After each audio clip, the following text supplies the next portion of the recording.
بسم اللہ الرحمن الرحیم۔ لفظوں کے بحروب یعنی لفظوں کے تلفظ کے بگڑنے سے جو نئے الفاظ بامعنی الفاظ پیدا ہوتے ہیں، جو روپ دھارتے ہیں، ان کی تحقیق، اس علم کو علمی زبان میں علم الاشتقاق کہا جاتا ہے۔ انگریزی میں اس کو ایٹیمالوجی کا نام دیا گیا ہے۔ ہماری اس نشست میں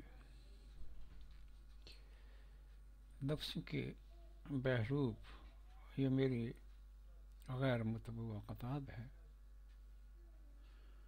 اس میں سے منتخبہ موضوعات پر لفظوں کے بگڑنے اور بننے کی تشریحات عرض کی جائیں گی۔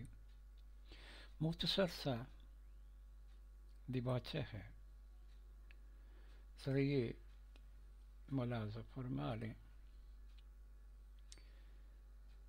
کائنات کا ہر شعبہ ہر وقت تعمیر و تخریب کے عمل سے دوچار ہے۔ زبانیں بھی اس قانون کے تحت نئے روپ بدلتی رہتی ہیں۔ کیوں اور کیسے؟ اس کا جواب وحدت اللسان کی مطبوعہ 3 جلدوں میں دیا جا چکا ہے۔ اللہ کی مہربانی سے یہ میری 3 جلدیں چھپ چکی ہیں۔ ایک نیا موضوع ہونے کی وجہ سے بعض حضرات کو تفہیم میں کچھ مشکلات پیش آ رہی تھیں۔ ان کی سہولت کے لیے الفاظ کے بننے بگڑنے کی چند عملی مثالیں پیش کی جا رہی ہیں۔ اس سلسلہ میں اس حقیقت کو سمجھنا ضروری ہے کہ زبان کی لغزش یعنی زبان کی لڑکھڑاہٹ، اس کی غلطی، جسے عربی میں زلت القاری کہتے ہیں، اس لغزش سے لفظ کا تلفظ بگڑ جاتا ہے، اور بگڑا ہوا تلفظ بعض اوقات نیا لفظ بن جاتا ہے۔ جیسے روزنامہ ایکسپریس کے کالم نگار محترم سہیل صاحب نے ایک مشاعرہ کا حوالہ دیتے ہوئے ایک بنگالی شاعر کے تلفظ کا تعارف کرایا۔ وہ اپنے لہجے میں فرما رہے تھے، نہ سوکھا کورے گا نہ گیلا کورے گا، تم سادہ مت ہو ہم بد دعا کرے گا۔ اس تلفظ کی ایک دوسرے صاحب نے اس طرح تصحیح فرمائی، نہ شکوہ کروں گا نہ میں گلہ کروں گا، تم سلامت رہو میں بس دعا کروں گا۔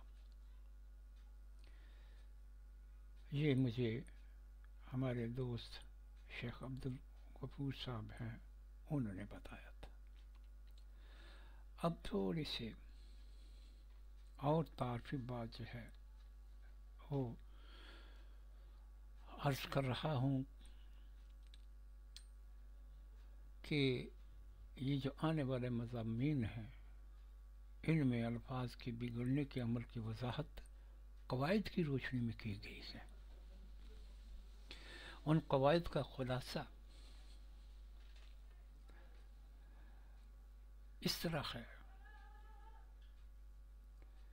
کہ پہلا قاعدہ یہ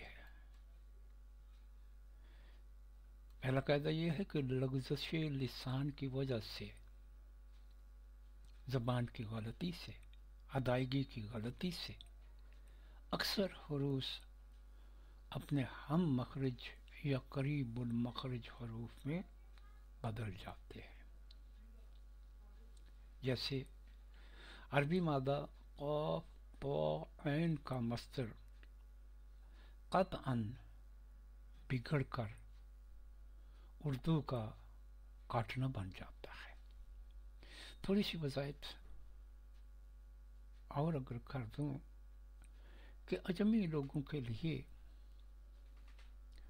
زواد کی ادائیگی بہت مشکل ہے. اگرچہ مشاق قاری جو ہے اس کے لیے اس کی ادائیگی کوئی مشکل نہیں ہے، مگر عام آدمی جو ہے اس زواد کو اکثر اوقات زواد ہمارے اردو لہجے کا زواد جو ہے اس میں تبدیل کر دیتے ہیں. اور اس سے آگے بڑھ کر کوئی حضرات اسے زواد کی بجائے زال میں تبدیل کر دیتے ہیں. اگر زال میں تبدیل نہیں کرتے تو پھر زا میں تبدیل ہو جاتے ہیں. یہ سارے کا سارا کام جو ہے زلت القاری، قاری کی غلطی کی وجہ سے ہے. دوسرے نمبر پر دوسرا قاعدہ، زبان کی بے احتیاطی کی وجہ سے کوئی حرف کلمہ سے یا لفظ سے خارج ہو جاتا ہے. جس طرح قطعاً کا عین کٹنے سے قط رہ جاتا ہے. یہ قط اپنے ابدال سے بدل کر اردو میں کٹ، کٹنا کا فعل امر، فارسی میں کش، فارسی مصدر کشتن کا فعل امر، اور انگریزی میں سی یو ٹی کٹ کی صورت اختیار کر لیتا ہے. تیسرا قاعدہ ہے حرکات بدلنے سے بھی نیا لفظ بنتا ہے. جیسے کٹ کا زبر پیش سے بدل کر کٹ، پنجابی مصدر کٹنا کا امر، کش فارسی مصدر کشتن جس کا معنی ہے کاٹنا، اس کا پیش زبر سے بدل کر کش مصدر کشیدن کا جس کا معنی ہے کھینچنا بن جاتا ہے. اور سی یو ٹی کٹ کا یو اے سے بدل کر سی اے ٹی کیٹ بن جاتا ہے. یہ کیٹ جو ہے یہ عربی لفظ کت کے بگڑنے سے بنا ہے. چوتھا قاعدہ، زبان کی بے احتیاطی کی وجہ سے کبھی کوئی زائد حرف بھی کلمہ میں در آتا ہے. جیسے انگریزی لفظ کیمپ کی اصل ہے خیمہ، اب خیمہ کا ہا کٹنے سے خیم رہ جاتا ہے.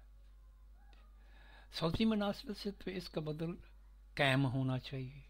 اس میں پی کا داخلہ بظاہر غیر فطری لگتا ہے، مگر حقیقت میں یہ داخلہ فطری قانون کے تحت ہے. ان قوانین کا تذکرہ میری مطبوعہ کتابوں میں موجود ہے. پانچواں قاعدہ، بعض دفعہ کلمہ کے حروف باہم جگہ تبدیل کر لیتے ہیں. جیسے عربی کا ازرق جس کا معنی نیلا، یہ غلط تلفظ کی وجہ سے ارزق بن جاتا ہے. اور انگریزی میں اس کا بدل ہے ایچیور. اس کے علاوہ بھی بہت سے قواعد ہیں جن کی تفصیلات وحدت اللسان کی مطبوعہ 3 کتابوں میں ملاحظہ کی جا سکتی ہے. آنے والے مضامین میں ان قواعد کی عملی اطلاق کا تعارف کرانے کی کوشش کی جائے گی انشاءاللہ.